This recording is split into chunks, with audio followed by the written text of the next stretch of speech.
What's up, everybody? It's another episode of Thrash Talk podcast. Yo, yo, yo. I'm your boy Keith, the Grizz Gable, and I'm here with my boy Travis, no sleep. I'm just gonna leave it at that, not dox him fully. Trav, how you doing today, brother? Dude, I'm doing okay. I'm doing okay. It's been a crazy weekend leading into a big week. Really excited, got a lot of family stuff going on. We're coming out of, that holiday. Sports are kicking up again. Dude, my son's starting lacrosse soon, so that's going to be kind of fun. There's some cool little lacrosse programs around us. Uh, Big week in action sports, in snow sports. I know we had LAAX, we had Freeride World Tour. What else did we have? We had the Para-Snowboard back-to-back World Cups in Puha, Finland. We're going to get after all of that, explain it all, talk about it. Yeah, it is a big weekend for extreme sports for sure. Dude, I'm excited to get into all that and be able to talk to you on the show about some of these events that I might not be so familiar with. I'm familiar with the huge ones, but these smaller World Cups I'm not as familiar with. And kind of as we prepare for the Olympics next year, man, the Olympics are next year, so it'll be cool to dial in and dial some of our listeners in before those events. But dude, man, as you know, I'm pretty big into crypto. I wouldn't consider myself super knowledgeable, but this was a crypto weekend to remember. President-elect, I guess by the time this goes out, President Donald Trump launched a meme coin, which just set the crypto world ablaze. It has been nonstop by my computer for hours on end, man. Literally no sleep this weekend. I didn't get any sleep because I'm watching charts, buying, selling, trying to figure it out. And I'm kind of bummed because I missed the bag. I missed the early buy to kind of, make a good bit of money on it. So, way it goes. There'll be more coming in the future, but realistically, Trump launching this meme coin is really good for the crypto industry. So if you're in crypto at all, this is phenomenal. Trump is making crypto a national priority, and the fact that he did this kind of opens the door for a lot of others to do it as well, maybe for fundraising efforts, to be silly. I don't know, but I would expect a lot more meme coins, they call them, to drop like this in the future. So I'll be keeping my eye on it and I'll let you know what I see. Well, okay, so explain this to me because obviously I'm a crypto dummy. We both know that. We met through an NFT community, all that kind of stuff. Explain real quick, if you wouldn't mind, the difference between a meme coin versus a regular coin. Even if you wouldn't mind just going over NFTs, 404s, and token gating, all of this stuff. I mean, I assume you can do it in about 5 minutes because you've Sure. tried to explain it to me, but I'm still such a dummy, So, I'll do it a little quicker, give more of a high level. Meme coins usually have no utility attached to them, nothing other than the monetary value that people assign to it by purchasing it. So you can't really use it to buy a shirt. You can't use it to access maybe a software. Meme coins are purely for the meme of it. It's something fun. It's something to be silly, and it's usually surrounded by a community. You'll see meme coins drop and do well. Look at Dogecoin. Dogecoin does well initially as a meme coin. It still is a meme coin, but it pumps when Elon Musk talks about it. And I think he does as a meme in itself. It's a joke. It's supposed to be fun. So that's what meme coins are versus other coins that have some sort of utility attached to them. Again, access to a platform, access to to something that you can use to either benefit you or your business or your product. So lots of those coins being dropped currently right now as the market is really wide open with the president coming in and on day one launching his own. So it's very interesting when you look at NFTs and token gating. Token gating would be you have to hold the asset to access, again, various utilities. So Shredding Sassy, we've talked about Shredding Sassy quite a bit on this podcast because it is how we met. It is an action sports social club, and the NFT is your membership. It's your lifetime membership to the social club that grants you access to various events. It It's grants your you key to the gate, essentially, to let you in. exactly. It's if you show up to an event, you show your NFT in your wallet and you have access, right? Um, some I don't know if Shopify does it or various e-commerce platforms. You can have your NFT wallet or your crypto wallet connected, and it can search through your wallet to ensure that you're holding the gated asset. So in this case, a Shredding Sassy, where you can get discounts on products. I know Sassy has, I think, 25 brand partners where you can get discounts on the brand partner products by holding the asset. So that would be kind of an example of how an NFT token gates products, events, all kinds of stuff. So it's pretty cool. The 404s are a little bit harder to explain. They're a coin and an NFT at the same time. I think that'll be a conversation for another day. Maybe somebody that's a little bit more intelligent on 404s can speak to them. But honestly, the crypto market was set ablaze this weekend in a good way.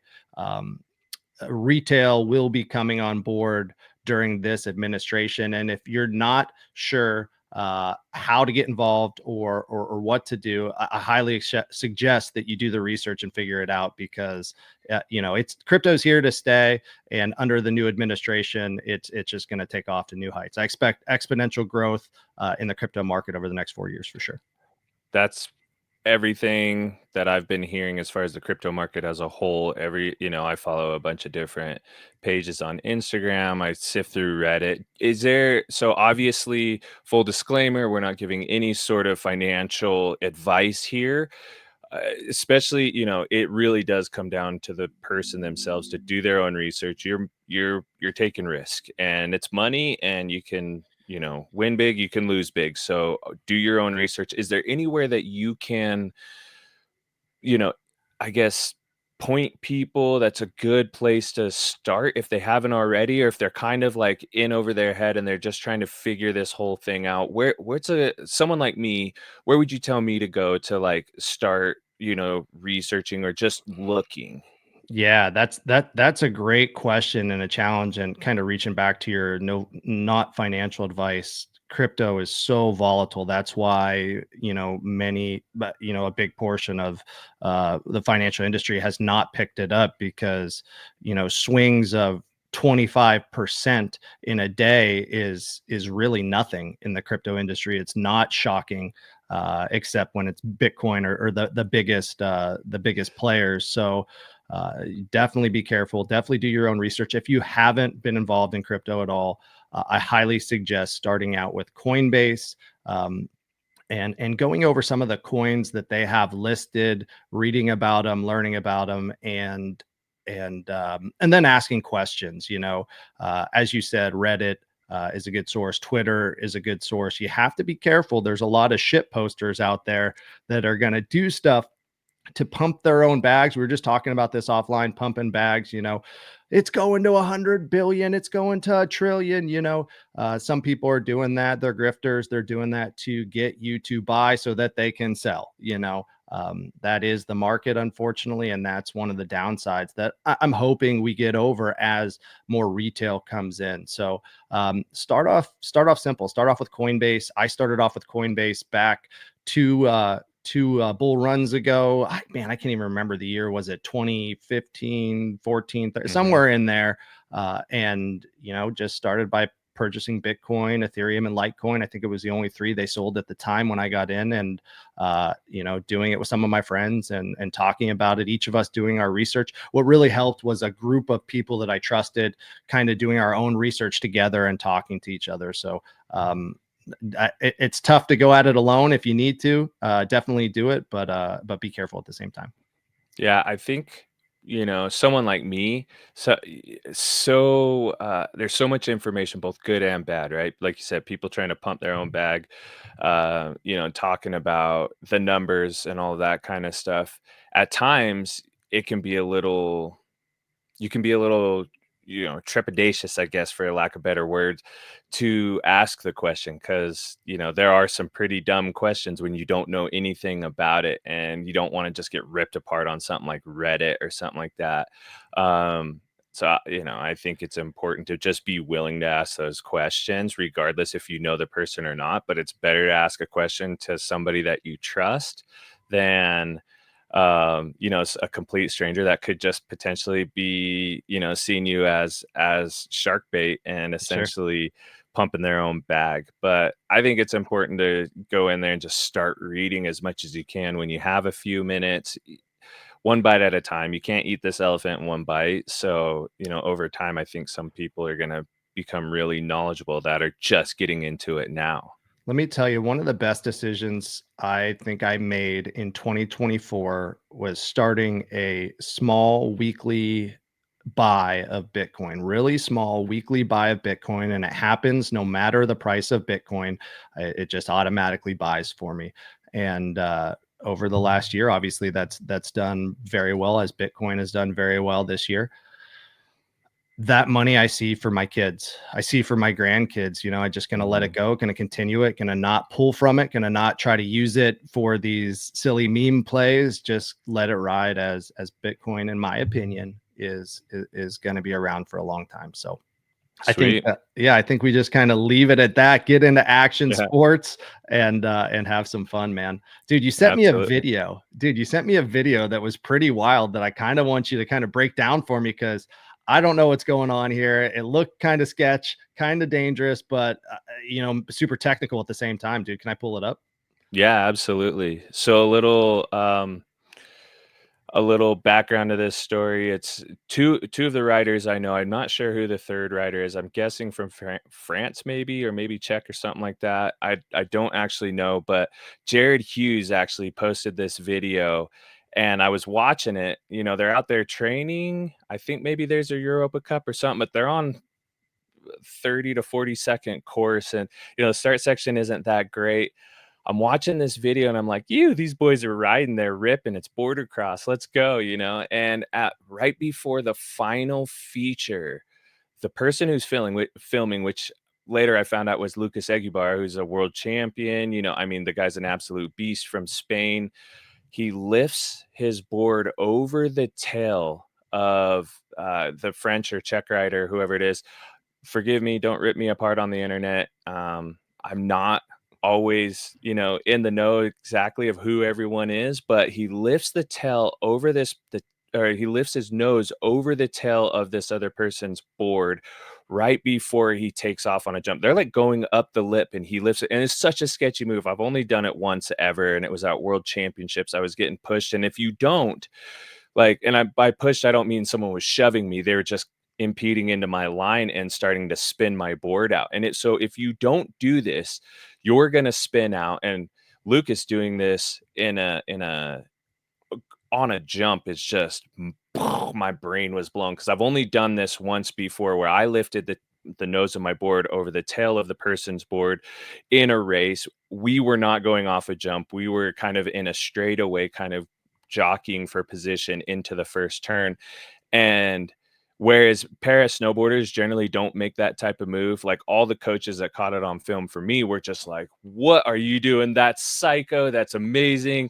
That's like level 1000 when you're talking like being a student of the sport. And I know a lot of the able-bodied guys train this move because they're so tight all the time. Like if you don't do this move, there's a good chance two people are going to go down and go down really hard. So pull this video up because, the start section was a little wonky. And it's funny, I thought it was Jared who was filming, but it's actually Lucas. So when I got on there, I was just like, bro, that lift at the end was so slick. Jared had to correct me and he's like, that's actually Lucas, blah, blah, blah. And I was like, dude. And so, obviously gave Lucas some props on there. And then, Lucas actually messaged me privately and I was like, dude, you are an absolute like wizard when you do this. So go ahead and play it. Let's walk through this. This is slick. These boys are riding hard. Ride is ready. Attention. The start section looks so sick. So they drop in, obviously a little bit wonky here, and then it's off to the races straight away, you know, jump. Yeah, I think that guy's from France based on his jersey. It's kind of hard to tell for me. You know, super strong rider though. Big jump. Lucas does, you know, an absorb jump. They all jump the big jump here. Coming around. You can see Hughes right on Lucas's tail. He starts working his way around the outside of that berm. Roller. They're just pumping, pre-alling everything, pumping. There's Jared. He's working his way up the left. Super sick glide. Takes the lead here. Now watch this move. Lucas lifts it. Boom! Right there. As they're taking off. I mean, it happens so fast. But if he didn't, there could have been real consequences, because the rider in front of him actually was kind of, you know, he's on the left side of him originally, and if the nose of his board just taps that tail in any direction, he could easily have flipped that dude upside down, spun him out, going off a jump that big. They don't look big in videos, and these guys are going so fast, and they're such masters. They know how to take away that upward trajectory. I mean, if he would have clipped him right there, dude, it would have been just chaos. And this is just a training run, right? So I don't know. Can you scroll it back just a little bit before the jump there? That's too far.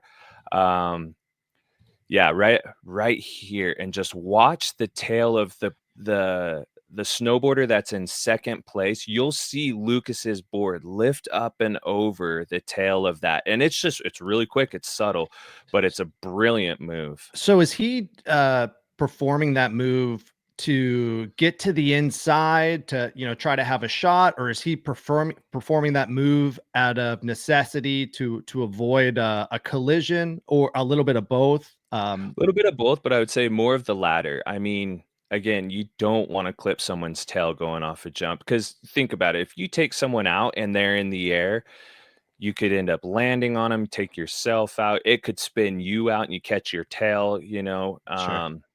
So I think more of necessity than anything, but yeah, no, you're good. Go ahead and Do just you want see me if we to, can, would you like me to pause it on if you the, can. okay. All right, here we go. So, right there. Oh, see if you can. It's so fast, man. It happens I know. so fast. Back it up just a hair. Yeah, All right, so, okay. yeah, The lift is starting to happen right here. You can see the nose of Luke's board. I mean, we're talking probably an inch from the tail of that snowboard in front of him. Just, I mean, it happens so quick. what's wild to me is the timing of this has to be perfect. You know, the timing of this Absolutely. has to be perfect, because as you said, if you know, if he doesn't do it, there's a collision. If he times it a split second too late, like talking a tenth of a second too late, there's a collision. So man, this is absolutely wild to watch. I mean, just to give you a little more reference, you can see that Lucas's nose is ever so slightly angled to the right. And when you're doing this kind of stuff, you're playing with millimeters, fractions of an inch, sometimes an inch if you're lucky, sometimes a couple inches if you're really lucky. But you can see the angle of his snowboard is ever so slightly to the right, and the guy in front of him is ever so slightly to the left, like the angles of the snowboard, which, I mean, let's see if we can catch this lift, because it's so sweet. Let me see if I can slow it down. Ooh, I can. Oh, there we go. Oh Okay. man, here we go. So this is still going to be so fast because of how fast they're going. Would you like me to stop it on the when it's over top? When would you like me to stop it? Oh Sure. man, I'm gonna try. See if you can. Bear with me, bear with me. And then for all the listeners just listening, go ahead in and we'll make a cut of this with the video, just a short cut, so you can watch the video. If not, head over to YouTube, Thrash Talk podcast on YouTube, and you'll be able to see this full video. All right, here we go. Oh, It's so fast. I went 2x speed. Love it, love it. Here we go, here we go. There it is. Yeah, there it is. All right, here I'm gonna hit play. Right. Oh, he's already in the air right now. All right, here we go. We're gonna go slow. Boom. Oh my gosh. And I mean, if you look at that, it's like 5 feet from the top of the lift or something, it's like a board length and a half, maybe. I don't know, board length, maybe. It's just Dude, and he s almost pulls laser. it off. He almost Yeah. is able to attain second place with that move. So, dude, absolutely spectacular. I'm gonna stop sharing my screen right now. We're gonna go back to full screen. Keith, dude, thanks for breaking that down for us, man. I look forward to getting some more videos like that on the show, especially from border cross, where you can kind of break down maybe somebody's mindset and the move, because it's super rad. I mean, that's laser precision. That's a master at work right there. Just just the wherewithal to understand he had to do that in a split second time. I mean, that's border cross. That's why it's so exciting. That's why it's so fun. And that's why the crashes are so big, is because if you're off by that split second, any number of terrible things can happen. It's kind of like the NASCAR of snowboarding. And as you know, when we had Nick Baumgartner on, he was like, it's jocks and blah, blah, blah, but you have to be in order to take the hits. And there's a reason why those hits happen. And it's because maybe someone just didn't quite think of it quick enough. And if you don't, I mean, I've been in that position where, I've made a massive mistake, or someone, did something in front of me, or any number of things, right? You play that over in your head for weeks, just like, how could I have avoided that? And then you take it into your training and you're like, okay, I've got to figure out a way to avoid something like that gnarly whatever happening again. And you train it so that if it does happen again, which chances are it will at some point in your career, you're ready for it. And I mean, it's just, I love that kind of stuff. I geek out. I'm such a nerd when it comes to snowboarding in general. But I was blown. I was like, what? I rewatched that video like 5 times, and then I'm on there commenting on the post. And, Jared Hughes is an absolute beast, by the way. I mean, he won I think it was 2015 X Games, the same year I won it. And I think that's when I met Jared, actually. He was just a young buck. I think he's like 19 or 20 at the time or something. And he pulls the slickest move right at the end. And I want to say, trying to think of who he was in the big final with, but he literally, on the final jump, on the landing, makes a pass because he absorbs so big that he clips the knuckle and just carries all the speed down and pulls out like a hat trick finish. If you've never seen that finish, that big final, and I believe it's 2015 X Games, you can Google it. Jared Hughes winning X Games. It's just like, I was in the writer's tent watching it and seeing it live. I was just like, wow, what just happened? Because, he comes from behind. And again, that's why it's so exciting. It's why I'm such a nerd. It's fun. So, Dude, I but love it. Go ahead.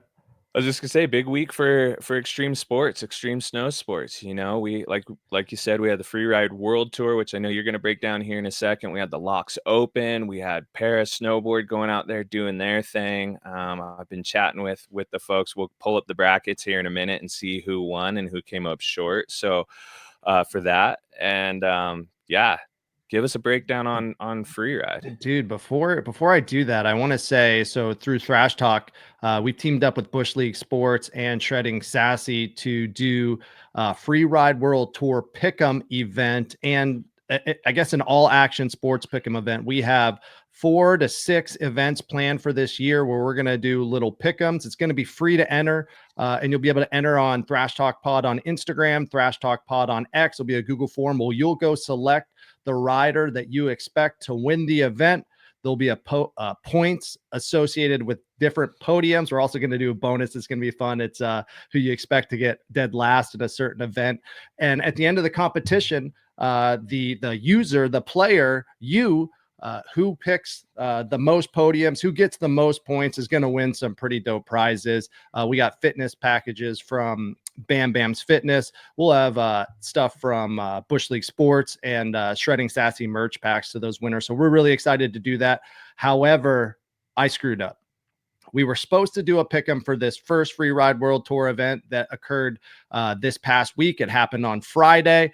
They ran it a day early. They ran it a day before their window, and I, was out of the loop. I did not catch it on Freeride World Tour's website, so I didn't send out the Google form in advance for you guys to play. Well, that is not happening next week. We're going to put out the Freeride World Tour Google form. We're going to put it out probably Monday or Tuesday of this week, and you'll be able to enter, you'll be able to play, and you'll be able to hopefully win those prizes. But man, Where are people able to check that and just see those updates and get those links? Yeah, so that's going to be right through our Thrash Talk on X, Thrash Talk Pod on X, and at Thrash Talk Podcast on Instagram. I believe that we'll have them both posted. The flyers and the links will be probably in the story on Instagram. That's how Instagram works, right? Yeah, we could put it in the bio as well. Perfect. Again, free to play. It doesn't hurt to go in, select your riders to win, and if you win, you can get some pretty cool prizes. So I'm excited to be doing this. It'll be fun for us to continue to break down these events and have a little stake in the game as it goes. Should you and I be able to enter? What do you think? Should you and I be able to play?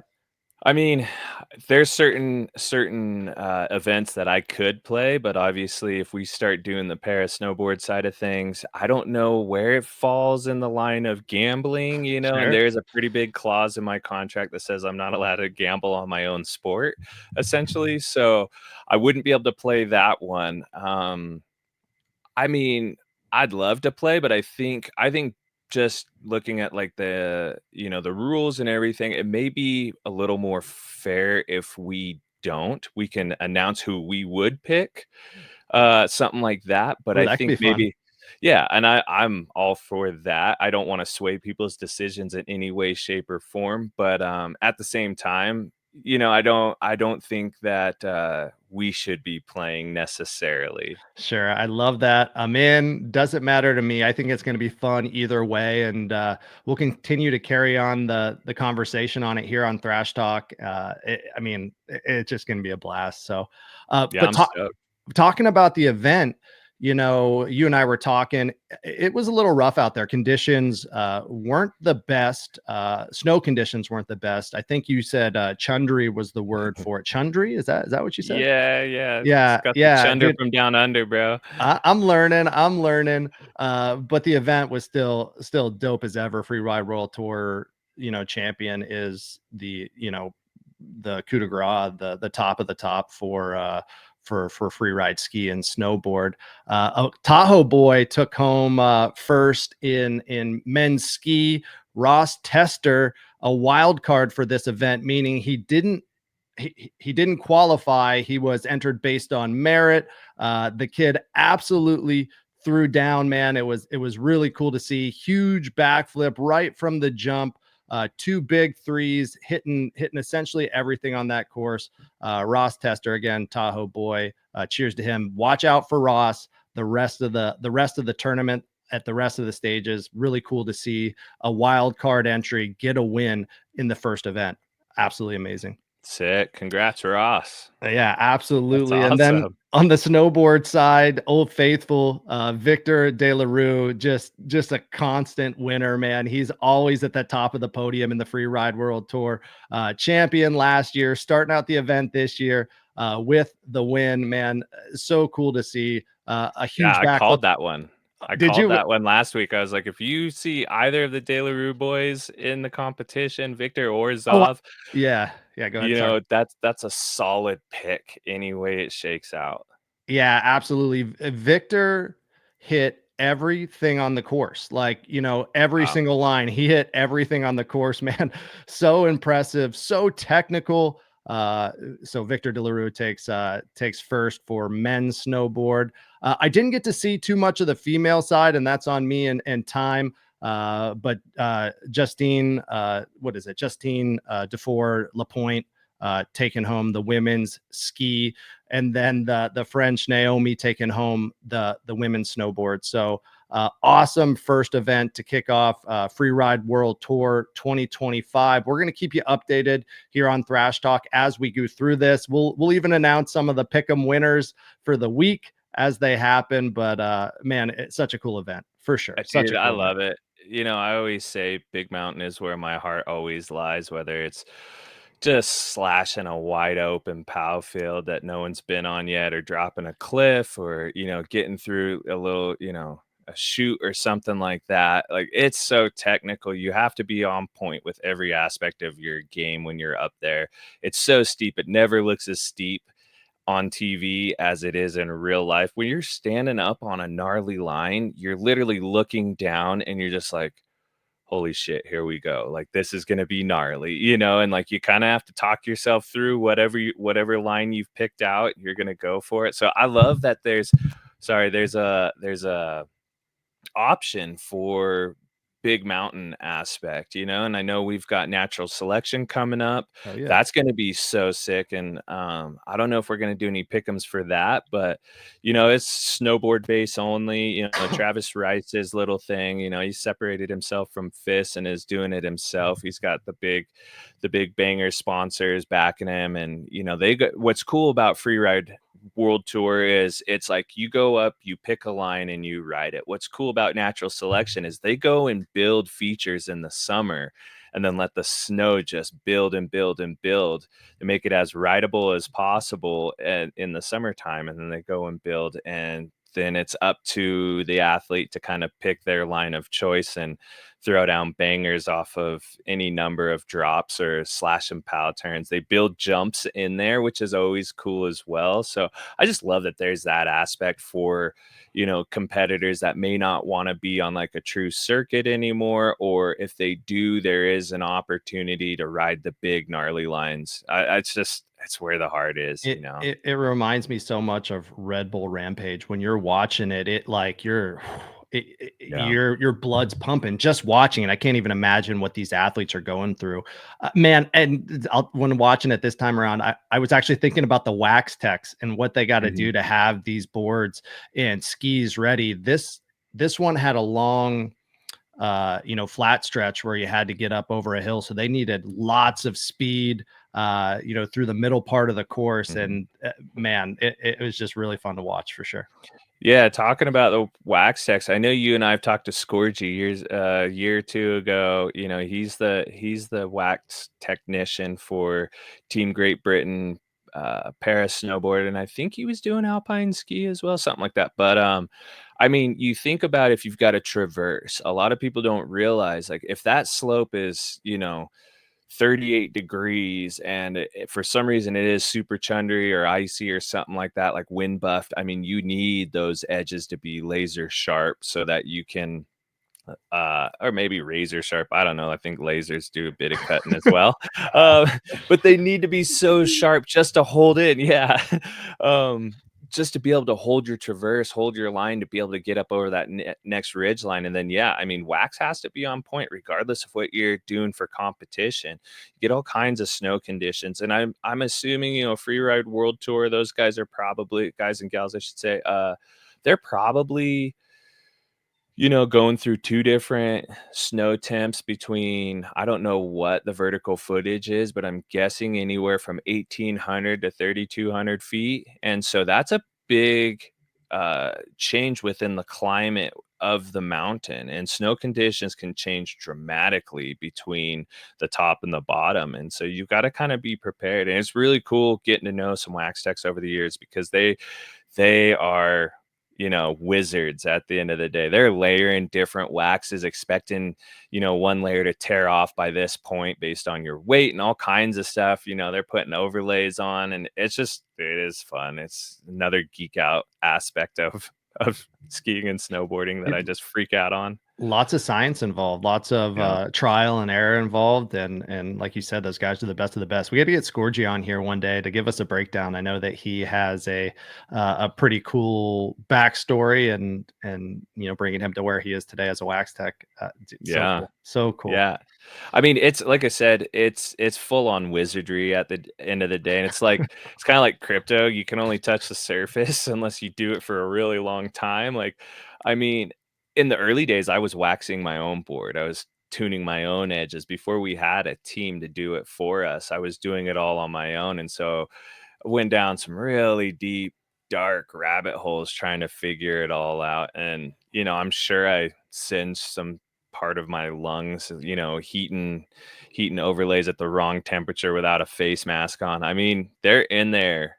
It, they're in there doing some crazy, crazy science. Dude, I love to hear it. I love to So, hear it, man. And obviously completely different for other events that we saw this weekend yep. at the LAAX Open, slope style, half pipe, man. I know that you were dialed in on those events on I think that started on Friday, man. What were your key takeaways? Yeah, so I mean, obviously, I only caught the finals of everything. I didn't see how qualifiers went. I was watching on Red Bull TV. You want to watch that one? It's on Red Bull TV. Watch the replay. But I'm going to give you some spoiler alerts here.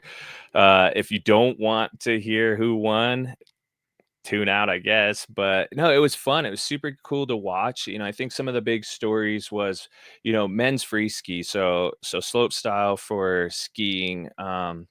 Berkrud, he's an absolute beast. He won it. We had Mac Forehand and Alex Hall, both Americans, getting second and third. That's super sick. I have a hard time for whatever reason with slope style sometimes. And maybe it's just because I'm not a rail guy. I mean, I'll do them once in a while and stuff, but my thing is jumps. I love big airs and styly tricks. And sometimes with slope style, okay, let me back this up. What was cool about LAAX this year was the jumps weren't as big as some of the other stops for, say, World Cup or X Games or something like that. So it wasn't, while it was like a huck 'em and chuck 'em kind of concept, they keep it interesting. They have the Twisted Sisters, which is like I believe that was the second jump maybe in the jump line, which is kind of like a off keel takeoff. And then they had the hip, which is really off keel. So you got to have the right angle. I love that aspect of slope style personally. But because the jumps weren't as big, they had to have their tricks dialed and styled. It's sometimes when it's a huck 'em and chuck 'em, say it's an 1800 or something like that, can't really tell what's going on personally until the slow-mo cam really breaks it down for you. And sometimes these, skiers and snowboarders alike are doing two, sometimes even three grabs to change the spin and the axis of the rotation. So I love locks for that very reason. They're like, okay, let's see how big you can go on a smaller jump, but you also have to make it styly. And so those three guys, they threw down. Obviously, women's free ski, Eileen Gu, she's an absolute wizard. She took home the gold there. You had Megan Oldham and Matilda Germod, I think is how you say her last name. I think she's Swiss. Could be wrong. Don't beat me up on that one. But those three ladies absolutely threw down, and it was a really fun final to watch. They had a quarter pipe, 3/4 of the way down. It was the second to last feature, which I think it was a 45-degree angle. You got slope style riders that don't necessarily ride pipe every day. So to have that transition knowledge, and it was cool to see how people changed it up and did their thing. Women's slope for snowboarding was really fun to watch. You had Mia Brooks, who took home the gold. You had Zoe Sadowski Synot from New Zealand, absolute ripper. She is so fun to watch. And Kokomo Miraz, absolute beast again. Super fun to watch and see how they handled the course. And then for men's slope, you had Cam Spalding, Canadian, came out on the second run, was just laser precision. Took a bunch of notes, but we won't go too deep into it. But his rail game was on point, and I was like, dang, that's sick. Just the wizardry they do on rails, for me, it's just hard to fathom sometimes. And personally, I'll be honest, I love a sick, just pressed out nose press. It tickles me a little bit. I'm Yeah, just the like, ones that go yeah, for that's a days. Yeah. Oh yeah. yeah, it's just style, and it's hard to lock in a nose press and hold it on a 20-foot rail or, bigger, and especially if you're doing it on a down flat down. So it's super fun to watch. Red Gerard coming in second. He was sitting in first for quite some time till Cam came out and took that away from him close to the end there. Red is a beast. I love watching his jumps. He winds up and spins so hard that he gets his rotation done on most of his jumps till, I mean, he's he's coming down, but I mean, he's still got probably 20, 30 feet of landing space, and he's just opens up, spots his landing, and he's just laser precision because of that. He did go down on his second run, which was unfortunate, because he's so good. He's just so good. I mean, his rail game is on point. He went massive on the quarter pipe the first run. And he's just so dialed. Like, the kid is a wizard. There's a reason why he's an Olympic gold medalist. An American boy. So obviously I always root for home team a little bit. But then Noah Victor, where was he from? Germany. Germany. That's what I thought. He was, dude, I was like surprised. I was like, whoa, this kid is legit. It's great to watch people kind of mix up a podium and see who's able to kind of work their way through maybe a bad run on their first run, the second run coming out and just stomping it out, clearing their head and doing it. You're talking about the spins and how much room Red had outside of spins. That's all about the grab. It's all about the timing of the grab, the type of the grab. When you release the grab, that's gonna really launch those spins or float those A lot spins. of the times, yeah. So yeah, it's really interesting to see the bomb hole guys were broadcasting the event, and Yeah. they kind of dove a little bit deeper into that than I can. So if you haven't seen that, definitely go watch it on Red Bull TV, like Grizz was saying earlier. Yeah, I mean, that was cool because Danny Davis was in the broadcasting booth with those guys, which Danny Davis is one of my all-time favorites. Like, he's got one of the best methods in the game. And when I first started competing in border cross, he was like just slaying the pipe game, going massive and just doing things that no one had done before, and really giving Sean White a run for his money and that sort of stuff. And he's just a fun dude. I've met him a couple of times, and really good dude. So to hear his perspective, especially on the quarter pipe, was really cool because, it's a super pipe rider, kind of critiquing slope style. And then obviously Craig McMorris, he's kind of the broadcasting wizard. You'll hear him on pretty much all major broadcasting when it comes to slope and pipe. He's got such a great voice. Met Craig as well, super nice guy, Canadian boy, Mark McMorris's brother. So that was really cool. But I think the big story from LAAX was snowboard super pipe. Just absolutely monstrous. Let's go over the podium real quick. You had let's back up. First of all, I mean, Japan is showing up. I want to say for women's final, 4, maybe 5, 6 of the women out of the 12 were from Japan.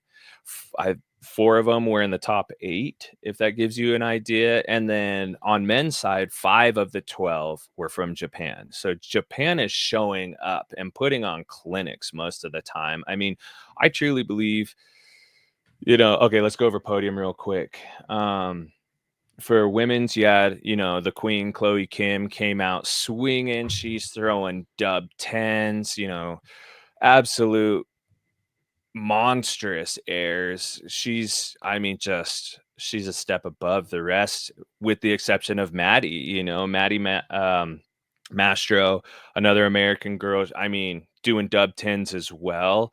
Absolute monstrous. I think she's going to be a force. She already is, but I think she'll continue to be a force and give Chloe a run for her money at every stop, for the simple fact that, she's ridden with her, she's trained with her. They seem to be pretty good friends off the snow as well as on the snow. And that's something you have to do in these sports, is kind of surround yourself with people that are better than you, that are willing to kind of give you the secret sauce once in a while, give you a little pointer, take you under your wing, help you when you have a bad day, all of that kind of stuff, that mentor, if you will.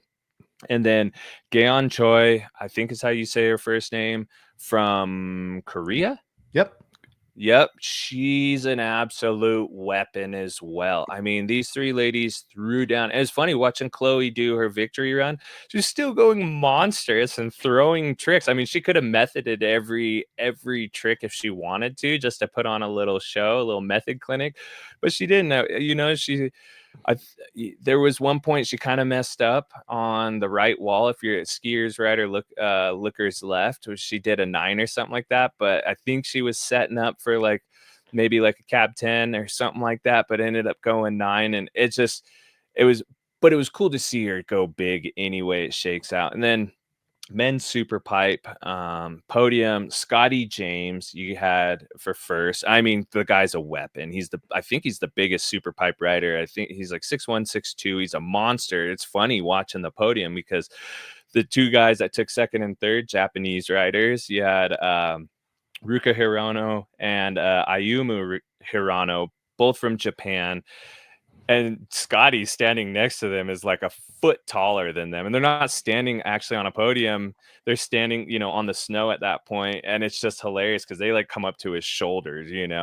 But all three weapons, I truly believe, though, what I was just going to say is if Japan could have like sorted it out to where, all their riders were stomping every trick, not going down, it could have easily been a sweep, in my opinion. Watching Scotty James, he was laser precision, though. Japan took second through fifth. So Japan had 4 riders in the top 5. I kind of wanted to get your take on that. Looking at half pipe versus slope style, Japan has really skyrocketed over the last 5 years in half pipe competition. Not really so much in slope style. Any takes on why that is? It could just come down to funding. It could come down to coaching. It could come down to any number of things with the national governing body. It all comes down to resources at the end of the day. Who's out there training year round? You see it on my circuit, the Japanese team, which we'll get into in a minute because I'm super stoked about the announcement on the podium there. These guys are training year round. They take probably a month out of 12 months. They're taking maybe a month total off of snow. And so the resource to be able to do that, fly to where there's snow, get the training in, find the airbags, whatever you're doing. I mean, it takes a big amount of funding. Super pipe, it's one of those, it's a specialty, it's a niche, if you will. So either you've got to have a great pipe or you've got to have like a great quarter pipe with an airbag, as we've seen our boy Nick Gepper recently burning the jeans. He bought land in Nevada and got on the blades and built a massive quarter pipe ramp into an airbag. And it takes resources and it takes the will to be out there. It takes the sacrifice. And I don't know why slope is a little less for the Japanese than pipe, to be honest, but their pipe team is sick. And who knows, it may be just where they're getting the funding, but Sure. it really does come down to time on snow and the athlete's will and ability and availability to be able to be on snow that much time and the funding behind it. And there's one other rider I did want to mention because this kid really stood out to me. Campbell from New Zealand, new rider. I'd never heard of him. A kid can't be more than, I don't know, 5'4". Who knows, probably 150 pounds wet, maybe, if that. Kid had so much style when he came out. Like at first I wasn't even taking notes on it because I'd never heard from him or heard of him. And then I watched him throw down. I was like, oh, this kid's here to play. He's going to be a force in the near future. I couldn't believe his amplitude was there. His technicality was there. I mean, and he's got so much style. His pants are so baggy. I couldn't even tell when he was bending his knees. I was like, this kid is the future for sure. He showed up at LAAX and was ready to throw down, and he did. He just ended up going down, but he's going to be a weapon for sure. That's a name to watch out for. Forgive me, I don't remember his last name, but It's Melville Ives, and kids oh, only that's eight. who it was. Yeah, kids only. It's Campbell, Melville Ives, and he's Yeah, only 18. The yeah. kid's only 18, and he was the first finisher after the Japanese. He finished 6th on the day. Scotty first. You had the 4 Japanese, then you had Campbell. So whoo, it's Yeah. we got some good stuff coming on pipe for the rest of this season. That's for sure. Yeah, I love that Scotty James one. I mean, new father, by the way. So us both being dads and stuff like that, you gotta kind of sometimes root for Hey, it took Papa a guy. Boy. Yeah, absolutely. So yeah, watch out for Campbell. He's gonna be an absolute weapon. Mark my words. He's gonna be someone to watch every time he shows up because he shows up to play. Dude, I'm stoked. We are all in on the winter season right now. We got events coming up every single weekend, it seems like. I completely forgot about it, but I'm pretty sure X Games are next weekend. or this X coming Games. weekend? Yeah, Yeah, so I think 6 days. I the think January 26th. 25th, 25th, 26th. Yeah. So Ooh, I mean, it's funny. I was down at the mountain that hosts X Games Buttermilk yesterday. My little guy was over at ski school and I had to pick him up, and it's X Games takes over the mountain, and the parking lot is like two-thirds full of their equipment, whether it's generators or any number of things, right? And so just to pick my son up from ski school, I did one loop through the parking lot. It's all one way, right? And it took me 45 minutes to do one loop. And you're probably only covering, I mean, maybe 100 yards or 100 meters, maybe from the entrance of the parking lot to the buildings. And then the one way loop, which is all short term parking, probably another, I don't know, 50 yards or 50 meters. So to cover 150 meters, it took me 45 minutes. That's just how absurd. Everybody's showing up to pick their kids up and all that kind of stuff. And it looks, I mean, they're they're planning a big show. It's going to be sick. They're under new ownership. But it's just funny because they take over the mountain. And my kid yesterday, after coming off the mountain, he's like, "Are we going to X Games this year?" And I'm like, "Dude, I'm on crutches. I mean, yeah, I could get his credentials and all that, but do I really want to go deal with the big show?" We're trying to convince him that it's just as fun, if not more fun, to watch it on TV, because obviously viewing areas, unless you're in one of the towers, you can't quite see what's going on, especially like slope style from top to bottom. Obviously, pipe, you're standing at the bottom or on one of the walls or something like that. But it's kind of hard to view as a spectator if you're not up in one of the towers. But X okay. Games is coming up. I mean, the show has arrived, and those of us who live here, we all prepare for it. And either you either fully go immerse yourself in all of it, or you just stay out of town for a week because Yeah, it's a show hunker for sure. down, buy enough food to Yeah. last. Oh, too funny, too funny. Well, dude, that's it's going to be absolutely epic, and I'm stoked to maybe tag in again next week and talking about some X Games results, some Freeride World Tour results. But we're not done talking about results today, dude. We got to get into para-boardercross in Finland, man. It was just a border cross event. Correct me if I'm Yep. wrong. Not slalom. Okay, not Yep. bank slalom. Correct. So doubleheader border cross. They actually had Europa Cup and World Cup there. Um, Day one, I mean, I was up pretty early, checking live timing and all of that. Still not televised. I mean, I no live stream, so I couldn't get up and kind of watch what was going on, which is always a little bit of a bummer. I mean, and I'll express this till the day I die. I mean, if you want to build a sport, you've got to build the interest, and the only way to do that is by making it visible. I mean, sure, you can check live timing, and that's kind of exciting because you really don't know what's going on. You can look at live results as it's happening, check the brackets, see who's kind of moved through. But without seeing it firsthand, you don't really have any idea. You're like, why did this person end up in the small final versus the big final? Like that would have been my pick for the pick 'em. Um, you don't get that firsthand experience to see it live. And so I'm saying all this because it is something that we've been struggling with the sport, is how to build the sport so it'll be around long after I'm gone. I've used this example multiple times. Noah Elliott, who in my opinion is arguably the best in the world, if not just in his category, but one of the all-time best, period. I mean, the guy throws down times that sometimes beat my category, and he's in what's considered a more impaired category. The only way he found out about the sport was he was laying in a hospital bed, and the Sochi Paralympics was on replay on one of the on TV, and he was flipping through the channels and he come across some disabled snowboarders, and he was like, "Oh, I'm definitely getting into that kind of thing." And you never know who's able to come out of the woodworks if they're able to discover the sport.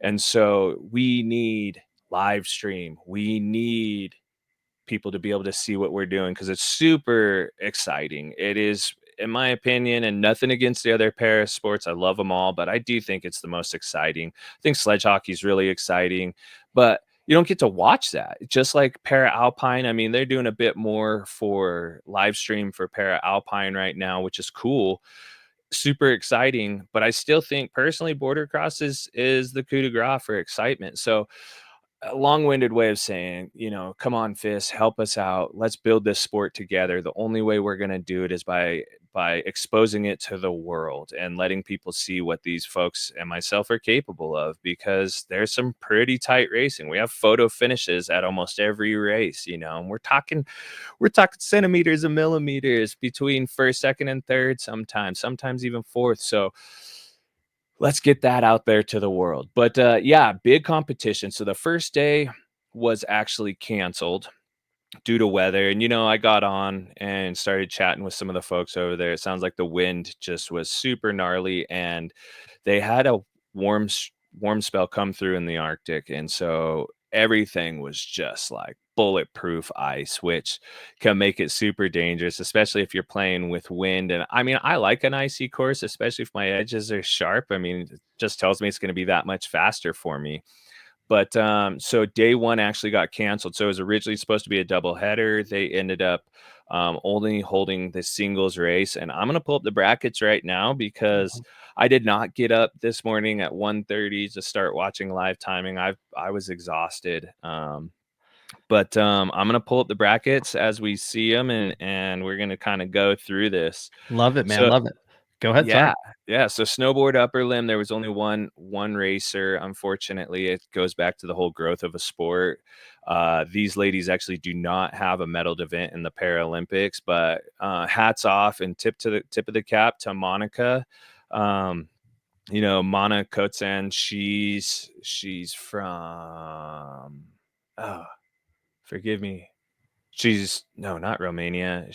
Eastern European, but Monica's amazing. She's such a good human, and she's really been trying to push for her category to get into the games. Unfortunately, it won't be in the games, but she still turns up to every event, whether her NGB is national governing body is giving her funding or not.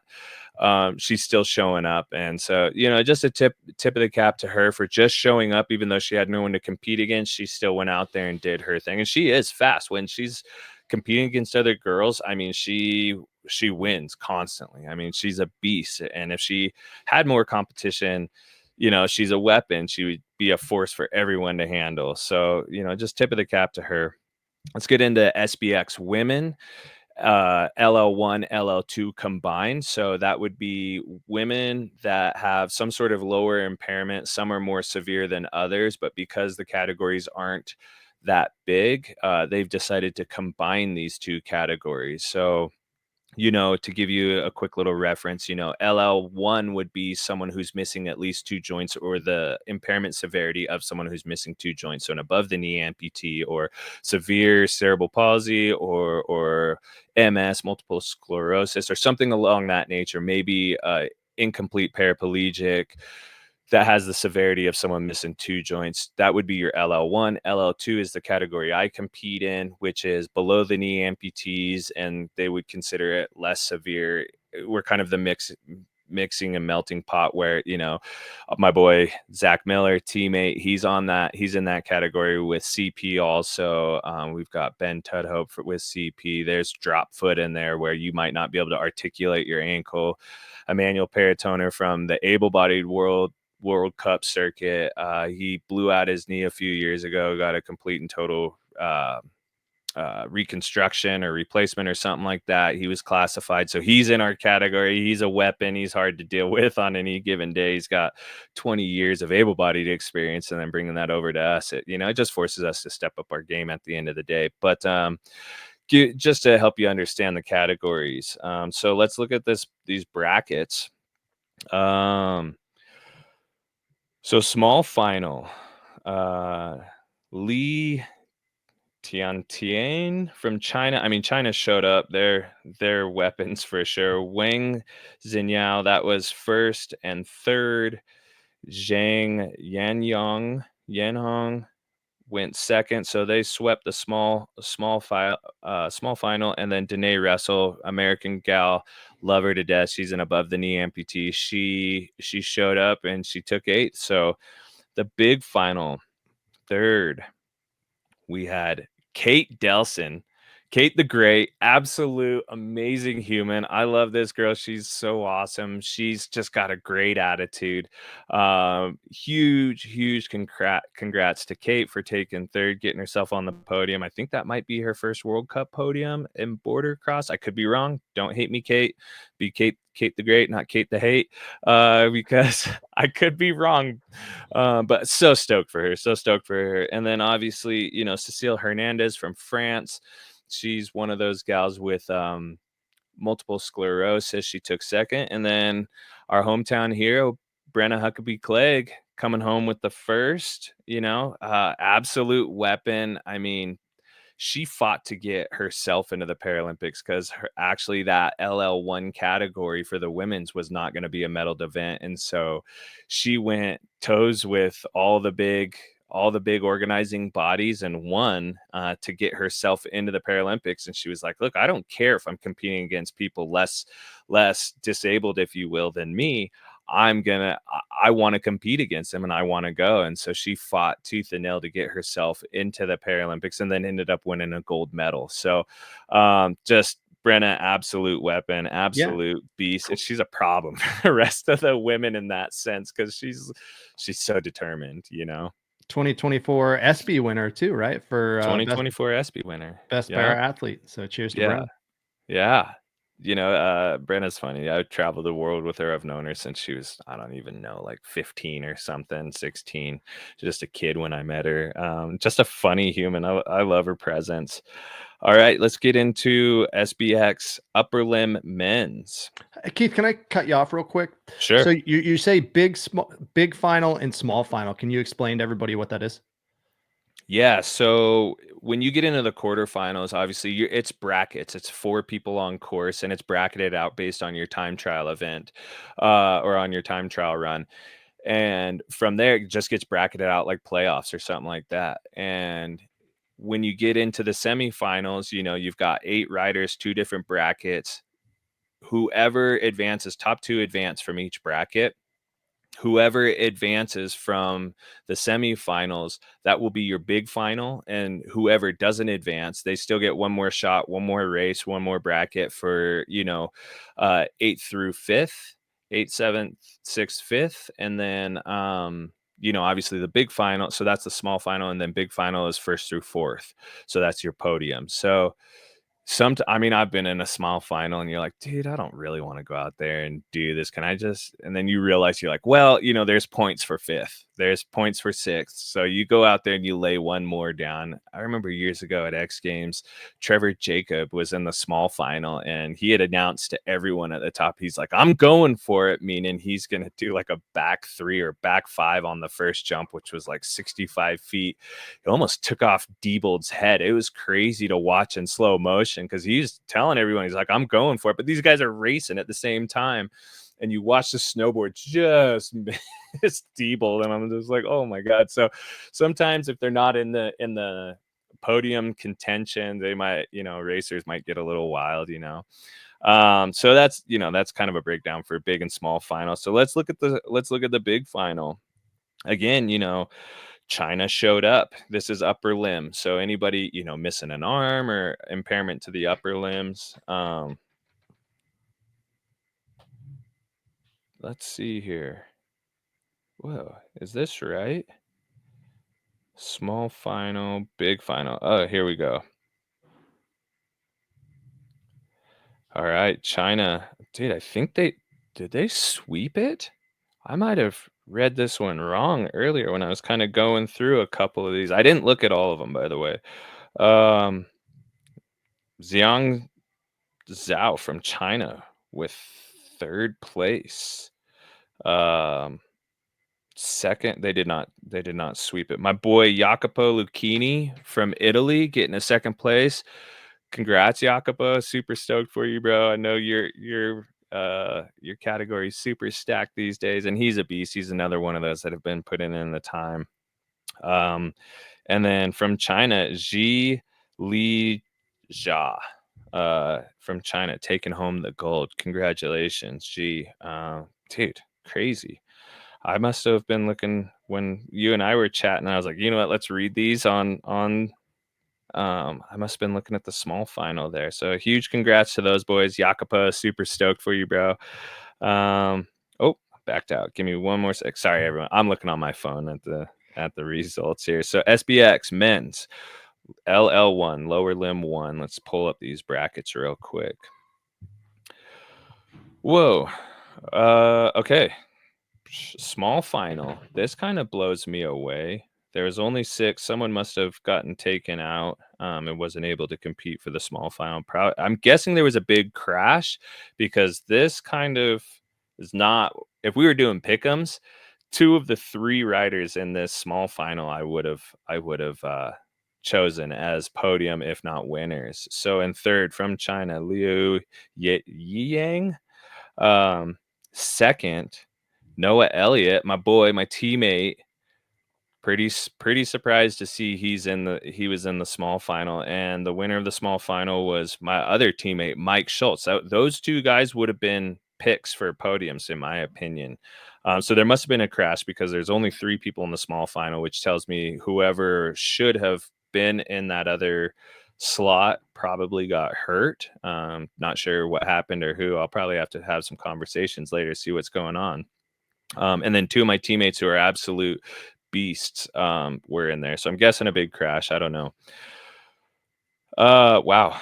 So for the big final, in third place, China again with Zhongwei. Second, Ty Turner from Canada. Ty is a double below the knee amputee, so again missing 2 joints there, and an absolute force. He lost his legs in a skydiving accident. Wow. We'll have to have him on. I really want He to would have be a good Ty one. on. He's a great dude, and it's just a really fun guy to be around. And in first place, Daiichi Oguri. Daiichi winning is mind blowing. When I first met Daiichi, he could barely snowboard, and he came out and won his first World Cup in Puha, which can be a gnarly course. Dude, Daiichi, hats off to you, brother, because that's talking about the Japanese. They put in the work, and it's so funny when they crash or something, they just get up and laugh most of the time, unless they're obviously really hurt. Wow, Daiichi, I'm so stoked for you, brother. And That's then awesome. let's get to my category, the LL2 category.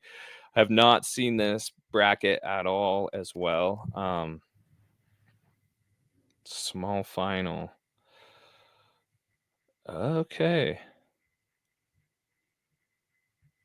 All right. So I'm gonna 8th drum roll. place. Yeah, so let's go to 8th place, because I love this kid.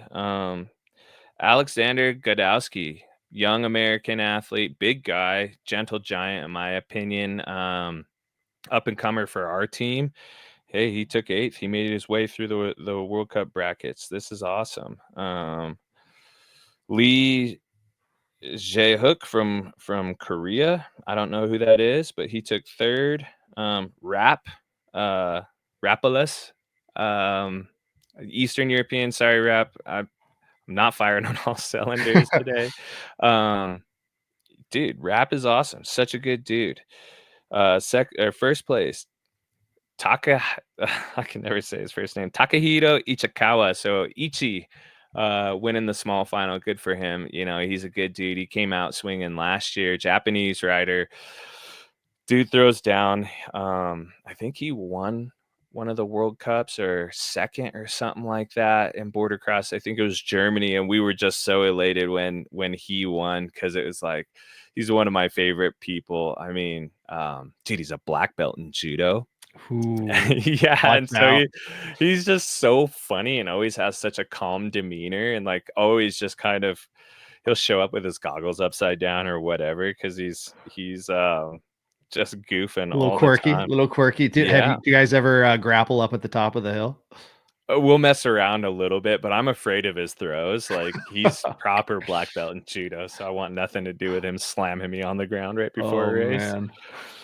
All right, big final. Dude, this is this is a little more, this is interesting. So let's go fourth. Fabrice von Gruengein. I met Fabrice last year, Swiss rider. He's a force. He's a good snowboarder. Came from the slopestyle realm, freestyle snowboarder originally, and then lost his leg. Um, so podium is dude, third, Emmanuel Peritoner, Italy rider. So no idea what happened. I've got to have some conversations and talk to some of the boys and just see how this shook out. Because Emmanuel, I mean, he's always in the runnings for a podium, if not winning the thing. 20 years of experience, able-bodied. I think he took third in the 2019 World Championships for able-bodied. So I mean, he's a force. He's a weapon for sure. But congrats, Peritone, on your third. Second place, my boy Bubs Massey from Canada, also known as Alex, but we call him Bubs. I mean, Bubs is built like an NFL lineman or linebacker. I mean, the guy is huge. On his light side, he's 230, 240. When I first met Bubs, he was pushing into 300 pounds. I mean, the guy is a weapon. So, Bubs, getting yourself a silver. Huge congrats, bro. I'm so stoked for you. And then first place, Ben Tudhope from Australia. He's another one of those CP riders that I met Ben when I think he was like 12 or 13. He had to apply and petition to get into the Sochi Games, just a little kid, because he was too young to actually compete at the Paralympics, but he got himself in. And so I've watched Ben grow throughout the years. I mean, I've known him, I don't even know, 12 years or something like that. Benny, congrats, brother, from That's Australia, awesome. crushing it. Congrats. So there's Dude, our brackets, there's our wins. I want to say it is really cool to hear you read through these names and reach back to events or, connections that you've made with these riders. It really, you can tell the camaraderie that, para snowboarding is second to none. And it's just so cool. I know that you probably wish that you were there competing this weekend, but I do want to give you a gold medal today. I want to give you a gold medal today for your pronunciation of all of the Chinese and Japanese names. It's been truly impressive. I'm not even lying, man. It's been impressive. I don't know if you're saying them right. I'm assuming you probably are. It sounds like you are. Really impressive, dude. I mean, a lot of the majority of the Japanese writers I've known for years. The Chinese, I only know a handful of them. I'm really surprised. Just to mention that, and I thank you, for I was really surprised in my category. Sun Qi, I mean, that guy he's from China, won the gold medal in the dual banks, or in bank slalom, not dual, and came up short in border cross. I think he got fourth, maybe something like that. Um, Maybe third. I don't know. He's a weapon, and I was really surprised to not see him in either of the finals. So I'm not sure what happened there. So a lot of these Chinese athletes I don't really know. I know Sun Qi. I've competed with him for years, and he's a good dude. I don't think anybody is a bad person based on whatever climate we're in with politics and all of that. I think there's good and bad people from every country. I don't really care about that. So I always try to be a friend to everyone. And I was really surprised that he wasn't in there in the finals and all of that stuff. So I got my kid banging on the door. I think it's about time to play. But I'm gonna have to do some research, see what's going on. And I will say this about Ben Tudhope. I've watched that kid grow throughout the years, and there was a season where he was finally like at that level where he was hanging with the top dogs. And I think he was still trying to figure out, he put on some weight, all this stuff. And I think he was trying to figure out just kind of body mechanics with the speeds that he was riding. And I want to say that season, he torpedoed into me at least 3 or 4 different times, taking me out of races just because he'd have the speed and something crazy would happen. And he wouldn't be so sure how to hold on to it. Next thing you know, slamming into me, I'm flying upside down. I'll have to see if I can find some clips, share that on another show. But yeah, I'm so stoked for these guys, and I wish I could have been there. If nothing else, just to hand out some high fives. I've gotten a lot of great love throughout the week from not all of the riders, but a lot of riders that are over there. Like, dude, just thinking of you, miss you. You're sorely missed. A lot of us, wish you were here, and so. I wish I could be there with them all. But hey, big news.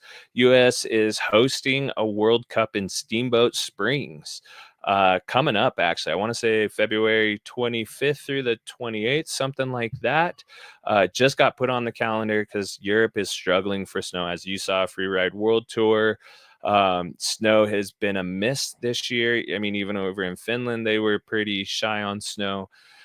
A lot of competitions are getting canceled. So the U.S. stepped up and said, "Yep, let's have a World Cup and a North American Cup." And so, lo and behold, everybody's going to be a couple hours away from me. So hopefully, I'll get to make my way over there and say hi to everybody, slap out some high fives. Hopefully, maybe I'll be in a leg at that point, and I can go, if nothing else, stand on course and watch everyone race. We'll see how that shakes out. But rumors have it that there's maybe a 50-50 shot that might be live streamed. I don't know yet. Don't hold me to that, but very possible that we might have ourselves a live stream for that one. So regardless, don't miss it. Check live timing. If not, if there's a live stream, do everything you can, get in there, watch it, show the love and support, because the only way to grow numbers is to have numbers supporting it. So that's my little spiel.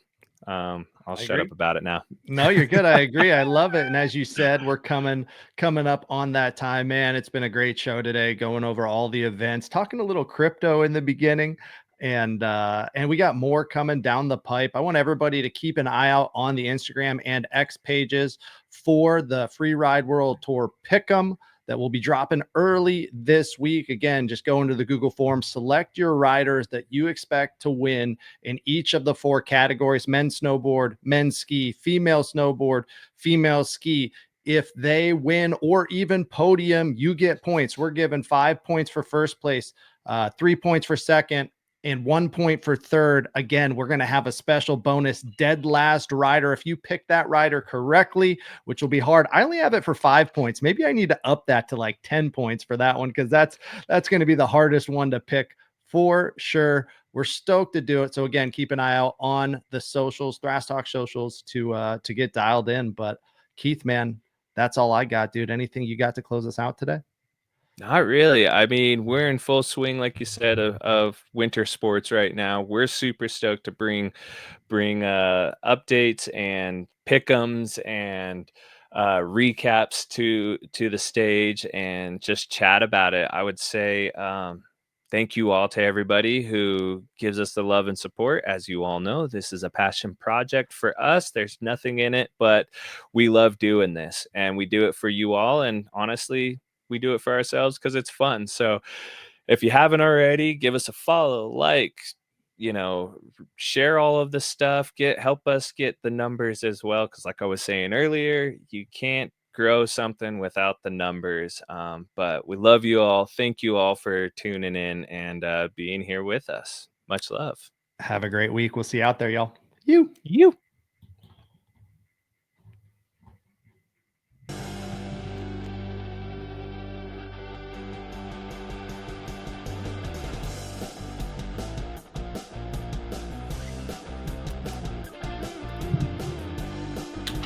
JP, what you doing? For what?